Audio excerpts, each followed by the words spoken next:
జాతుల మధ్య వైరంతో ఏడాదిన్నర కాలంగా టుడికిపోతున్న మణిపూర్లో శాంతి భద్రతలను పునరుద్ధరించడానికి గవర్నర్ అజయ్ భల్లా కీలక నిర్ణయాలు తీసుకుంటున్నారు. రాజకీయ ప్రమేయంతో పరిస్థితిలో ఎటువంటి మార్పు రాకపోవడంతో రాష్ట్రపతి పాలన విధించింది కేంద్రం. దీంతో పాలనాపరమైన అధికారాలన్నీ గవర్నర్ చేతికి వచ్చాయి. మణిపూర్ గవర్నర్ అజయ్ భల్లాకు పరిస్థితిని ఎలా చక్కబెట్టాలనే దానిపై సంపూర్ణ అవగాహన ఉంది. గతంలో ఆయన హోంశాఖలో పనిచేసిన అనుభవంతో పాటు కేంద్ర హోంమంత్రి అమిత్ షాకు అత్యంత నమ్మకస్తుడనే పేరుంది. అతని సామర్థ్యాల ఆధారంగానే కేంద్రం మణిపూర్ గవర్నర్గా అజయ్ భల్లాను నియమించింది. దీనికి తోడు రాష్ట్రపతి పాలన అమలు కావడంతో అజయ్ భల్లా మణిపూర్ను చక్కబెట్టడానికి సిద్ధమవుతున్నారు. ఇందుకు కొన్ని ప్రమాణాల ఆధారంగా ముందుకు వెళుతున్నారు. ఈ ప్రమాణాలపై ఆంగ్ల పత్రిక Indian express crack down to transport conveys a new security plan for Manipur పేరిట గ్రౌండ్ రిపోర్ట్ను ప్రచురించింది. ఆ ప్రమాణాలేంటో ఓసారి చూద్దాం. మణిపూర్లో శాంతి భద్రతలను అదుపులోకి తీసుకువచ్చేందుకు గవర్నర్ కొన్ని కీలక అంశాలపై దృష్టి సారించారు. మిలీషియాలను అదుపులోకి తీసుకోవడం, మిలిటెంట్ల దగ్గర ఉన్న ఆయుధాలను స్వాధీనం చేసుకోవడం, అక్రమంగా ఏర్పాటు చేసిన చెక్ పోస్టులను తొలగించడం, ప్రజల రాకపోకలను ప్రయాణాలను యథావిధిగా కొనసాగేలా చూడడం లాంటి అంశాలపై గవర్నర్ కీలకంగా దృష్టి సారించారు. ఇప్పటికే వీటిలో కొన్నిటిని అమలు చేశారు కూడా. ఆయుధాలను అప్పగించడంపై మణిపూర్ గవర్నర్ అజయ్ భల్లా ఫిబ్రవరి 20వ తేదీన కీలక ప్రకటన చేశారు. రాష్ట్రంలోని పోలీస్ స్టేషన్లపై దాడులు చేసి తస్కరించిన ఆయుధాలన్నింటినీ తిరిగి అప్పగించాలని విజ్ఞప్తి చేశారు. 7 రోజుల్లోగా వాటిని అప్పగించాలని కోరారు. అలా ఇవ్వని పక్షంలో కఠిన చర్యలు తప్పవని హెచ్చరించారు. స్వచ్ఛందంగా అప్పగించిన వారిపై ఎటువంటి చర్యలు తీసుకోబోమని, లేకపోతే ఇబ్బందులు తప్పవని అన్నారు. ఈ ప్రకటన జారీ చేసి 2 రోజులు పూర్తయింది. మరో 5 రోజుల గడువు మిగిలి ఉంది. ప్రస్తుతం అక్రమ ఆయుధాలు మిలిటెంట్ల వద్దే కాకుండా ప్రజల వద్ద కూడా ఉన్నాయి. ఇది ఆందోళన కలిగించే అంశం. అందుకే వీరంతా ఆయుధాలను అప్పగిస్తే మిలిటెంట్ల దగ్గరున్న ఆయుధాలను కఠిన చర్యల ద్వారా స్వాధీనం చేసుకోవచ్చని ప్రభుత్వం భావిస్తోంది. అయితే గతంలో ఎన్నోసార్లు ఇటువంటి ప్రకటనలు చేసినా ఆయుధాలు అనుకున్నంత మేర తిరిగి రాలేదని తెలుస్తోంది. ఈ నేపథ్యంలో ప్రస్తుతం గవర్నర్ ప్రకటనకు స్పందన ఏ విధంగా వస్తుందో చూడాలి.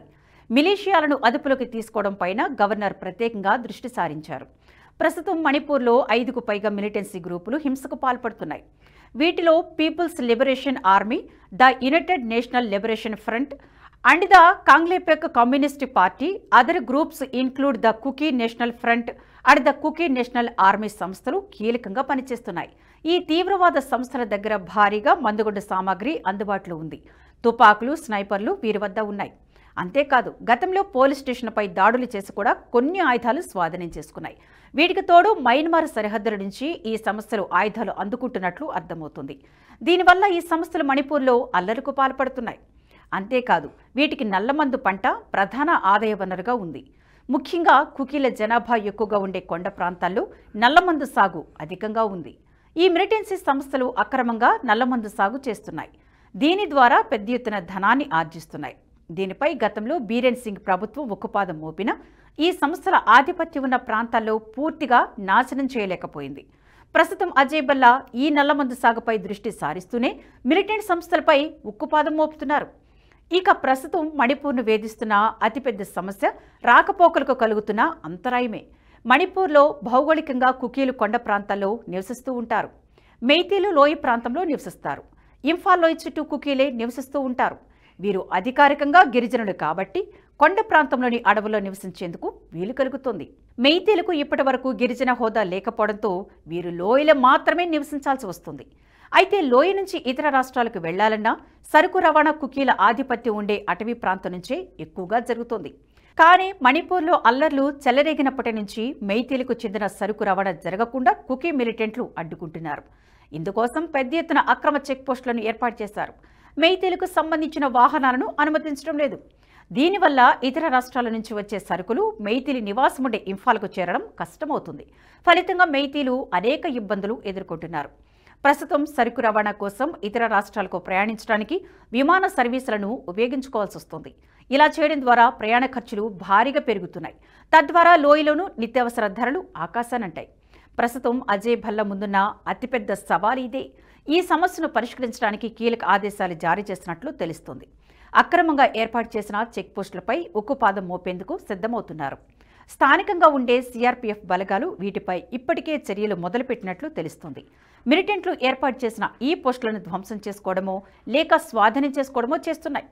తద్వారా రాకపోకలకు అంతరాయం లేకుండా చేస్తున్నాయి. ఈ ప్రయత్నాలు ఇప్పుడిప్పుడే మొదలు కావడంతో మరికొద్ది వారాల్లో పరిస్థితిలో మార్పు కనిపించవచ్చు. వీటికి తోడు ప్రస్తుతం అజయ్ భల్లా చేయాల్సిన పని ఒకటి ఉంది. అదే చర్చలు జరపడం. ఇన్నాళ్లు సీఎంగా ఉన్న బీరేన్ సింగ్ చేసిన అతిపెద్ద తప్పు ఇదేనంటారు విశ్లేషకులు. బీరేన్ సింగ్ మైతీ సామాజిక వర్గానికి చెందినవారు. దీంతో అతను మైతీలకే అధిక ప్రాధాన్యత ఇస్తున్నారని కుకీలు ఆరోపించేవారు. బీరేన్ సింగ్ కుకీలు చెబుతున్న డిమాండ్లను ఒప్పుకోరనే విమర్శలు వచ్చాయి. అతనితో చర్చలు జరిపినా సమస్యకు పరిష్కారం అవదని కుకీలు ఆరోపించేవారు. దీనికి తోడు రాజకీయంగానూ మైతీలు ప్రభావవంతులు కాబట్టి బీరేన్ సింగ్ వారి వైపే మొగ్గు చూపారన్న విమర్శలు ఉన్నాయి. ఈ నేపథ్యంలో అజయ్ భల్లా నేతృత్వంలో చర్చలకు ముందుకు వచ్చే అవకాశం ఉంది. కుకీలు సైతం ఈ అల్లర్లు ఆగిపోవాలని కోరుకుంటున్నారు. అదే సమయంలో మైతీలు తమకు ఎస్టీ హోదా కావాలని కోరుతున్నారు. వీరిద్దరి మధ్య సామరస్యంగా ఒక సొల్యూషన్ తీసుకొచ్చే అవకాశం ఉందని అర్థమవుతుంది. మణిపూర్లో జరుగుతున్న అల్లర్లు ఇప్పటికైనా సమస్య పోవలసిన అవసరం ఎంతైనా ఉంది. మణిపూర్లో సంక్షోభం తలెత్తడానికి అనేక కారణాలు ఉన్నాయి. రాష్ట్రంలో సుమారు 35 గిరిజన తెగలు ఉన్నప్పటికీ ప్రధాన తెగలు మాత్రం 3. వీరు మైటీ, నాగా, కుకీ తెగలు. మొత్తం జనాభాలో 53% ఉన్న మైటీలు అధిక సంఖ్యలో ఉండడమే కాకుండా రాష్ట్రం మధ్యలో ఉన్న ఇంఫాల్ లోయలో నివసిస్తున్నారు. నాగా, కుకీ ఇతర తెగలన్నీ కలిపి 47% ఉండగా వీరు ఇంఫాల్ లోయ చుట్టూ ఉన్న కొండ ప్రాంతాల్లో నివసిస్తున్నారు. అయితే 53%గా ఉన్న మైటీ ప్రజల చేతిలో 10% భూమి మాత్రమే ఉండగా 47% ఉన్న నాగ కుకీల చేతిలో 90% భూమి ఉంది.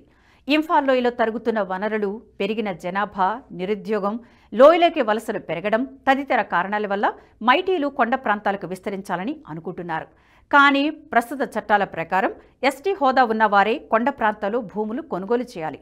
అందువల్ల తమకు కూడా షెడ్యూల్ తెగ హోదా కల్పించాలని మైటీలు ఉద్యమిస్తున్నారు. ప్రస్తుతం ఎస్సీ, ఓబీసీ హోదాతో ఉన్న మైటీలు నాగా, కుకీలాగా ఎస్టీ హోదా కావాలని 2012 నుంచి డిమాండ్ చేస్తున్నారు. 2023లో మణిపూర్ హైకోర్టు విచారణ చేస్తుండగా నాగా, కుకీ తెగలవారు మైతీలతో ఘర్షణ పడడం వల్ల హింస మొదలైంది. ఈ సమస్యను పరిష్కరించేందుకు బీరేన్ సింగ్ ప్రభుత్వం తీవ్రంగా ప్రయత్నించినప్పటికీ అది సాధ్యం కాలేదు.